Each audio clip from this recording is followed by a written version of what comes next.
Salams and welcome. Thank you for joining me in episode number 58580 of the Afrikaans translation of the Holy Quran.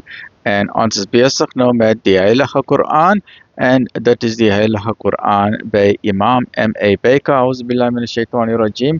Bismillahirrahmanirrahim. In the name of Allah, most gracious, most merciful, in die naam van Allah, die barmhartige, die genadige.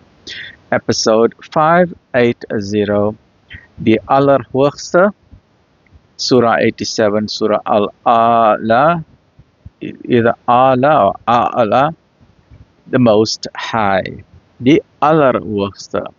In die naam van Allah, die barmhartige, die genadige. Verheerlik die naam van U Heer, die Allerhoogste, wat skep en dan vervolmaak en wat bepaal en dan lei wat die plante laat uitspreid en dit dan tot stof verdor. Ons sal U dit, wat is dit? Die Quran. You saw my pencil here is broken. I was trying to sharpen it. I don't know what happened there. I'll just try and sort it out, right? Ons sal U dit laat voordra, sodat U dit nooit sal vergeet nie, behalwe wat Allah wil. Waarlik, Hy weet wat in die geheim en in die openbaar plaasvind.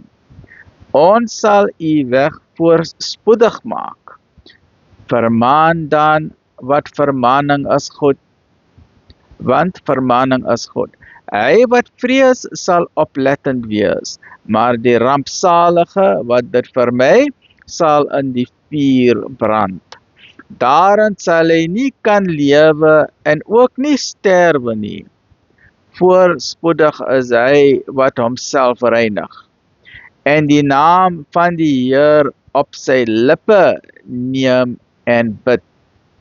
Maar julle verkies die lewe van hierdie wêreld, terwyl die hiernamaals beter is en ewig.